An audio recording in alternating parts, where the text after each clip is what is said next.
Anguish of the men whose babies were aborted against their will. We rarely hear from the would-be fathers whose dream of parenthood is taken out of their hands. Study shows 69% of men had stress following their partner's abortion.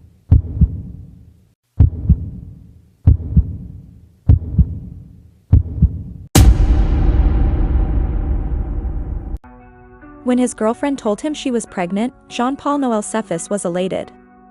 Although he was only young and the pregnancy was unplanned, he had always wanted to be a dad and felt confident they would make great parents.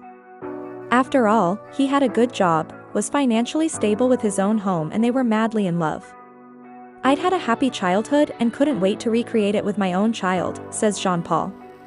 "I know some young men would have been horrified at the prospect of having a baby, but I really wasn't, quite the opposite." Sadly, though, his partner wasn't on the same page. "At first I thought she was worried I didn't want a baby," says Jean-Paul, now a college lecturer. "So I went into overdrive, reassuring her how much I loved her. But after weeks of trying to persuade her, Jean-Paul was devastated when she had an abortion. Years later, he still wrestles with his feelings about it. Ultimately, I had to respect that her decision was final," he says. "Even though it happened a long time ago, I've lived with the guilt and grief ever since." Despite the fact that as many as 1 in 3 women will terminate a pregnancy, it's still very much taboo, with few daring to speak out, as illustrated in a recent female article where a mother and daughter revealed their differing attitudes to their own abortions. And it's even less likely men will dare to open up about their experience of abortion, which is largely considered a women's issue. It's often assumed men are either absent or relieved for the pregnancy to be over. However, Jean-Paul, now 51, is determined to raise awareness of the simple truth that men can also struggle with the experience even long afterwards. While, rightly, the 1967 Abortion Act states that the decision to terminate a pregnancy rests with the woman, this can mean that there's a tendency to airbrush men and their emotions from the picture. Jean-Paul says, "Even though it's something that has never left me, it's only now I feel I can talk about it. And I'm doing so because I'm sure other men will have internalized these feelings too. What I needed was someone to open up to about it, but there wasn't any professional help." Little data exists on the impact of abortion on men, but according to a 2015 report in the European Journal of Counseling Psychology, qualitative studies consistently find that men who aren't in agreement with an abortion suffer in the aftermath. In one 2007 study, 69% of men reported moderate to very high stress following their partner's abortion. Educational psychologist Dr. Catherine Coyle is author of Men and Abortion: A Path to Healing. She says men tend to repress their emotions to appear calm and reassuring for their partners, regardless of how they truly feel. As a result, many go on to develop symptoms of post-traumatic stress disorder.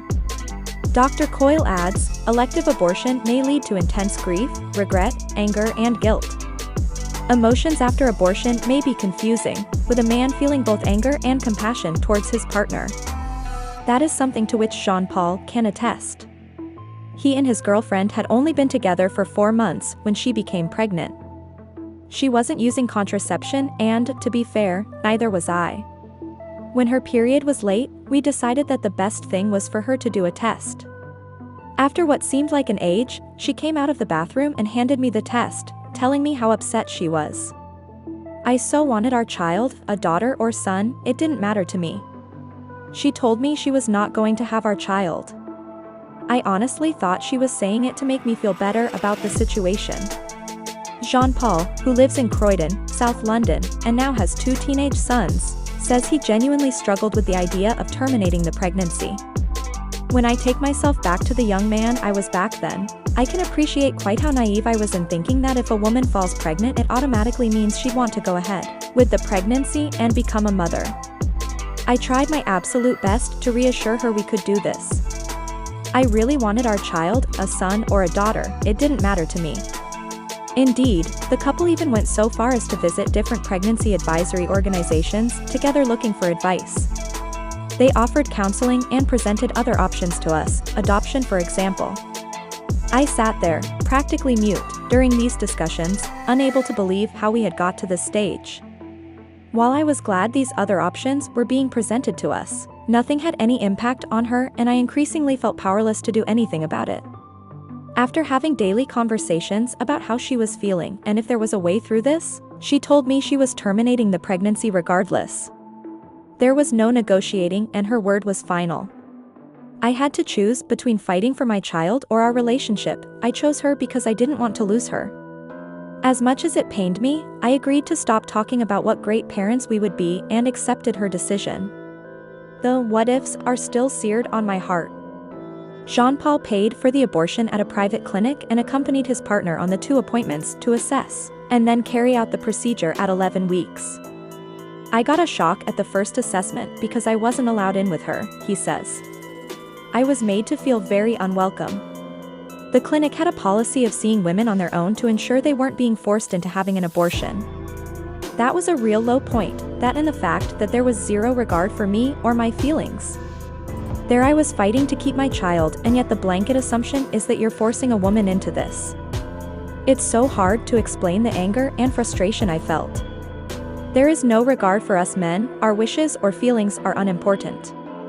My girlfriend was depressed afterwards and needed emotional support, but there was none for me. The guilt I felt coursing through me was horrific for months. I know now I was grieving. Afterwards, we tried to carry on our relationship, but we never recovered as a couple and split up 3 months later. Jean-Paul tried and failed to open up to friends. A lot of the time men think it's a lucky escape and just get on with their life. Anyone I mentioned it to assumed it was a great relief all round and the conversation was closed. For a while I was angry that women can make the final decision when 2 people were involved in creating that life. While I'd never want a woman not to have control over her own body, I have really tussled with the fact that ultimately she gets to make the choice without my input. There was no negotiating and her word was final. I saw my GP because I couldn't sleep properly for months afterwards. I was offered sleeping tablets and antidepressants, but I didn't take them because I knew they weren't the answer. I grieved silently and, while I knew I had to forgive her, for a long while my body and brain wouldn't let me. According to Dr. Catherine Coyle, Jean-Paul was experiencing totally normal symptoms of guilt and grief.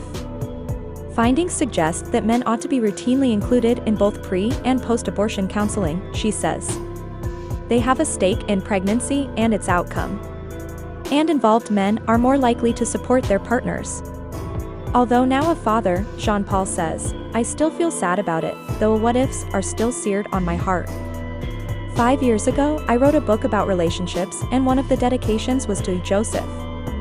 Everyone asked who he was, and I've kept it a secret, until now.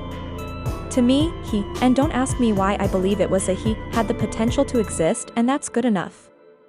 I would never want to live in a world where women don't have control over their body, but if you're equals in the relationship then you should be involved in the decision-making process to create and also end a life, too.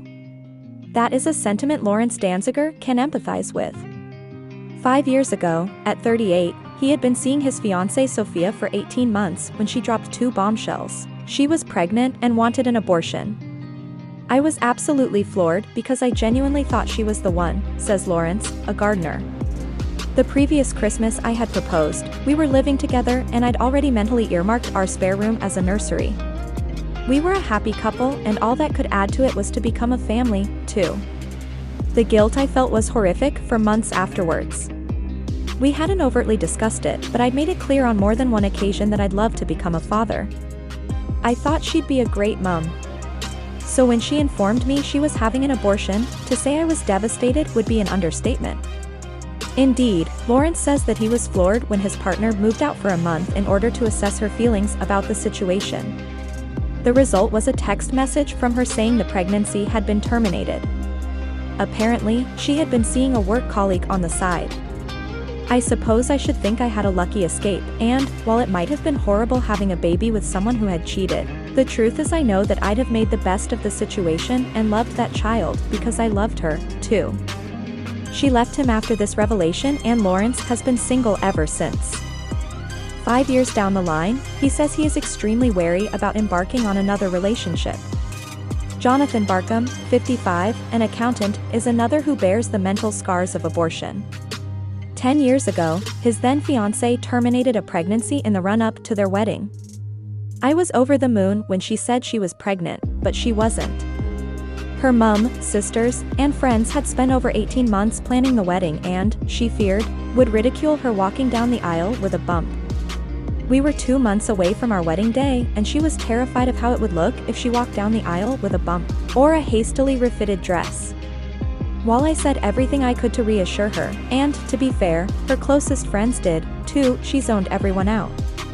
She just wasn't going to go through with it. The couple terminated the pregnancy at 12 weeks, and the wedding went ahead.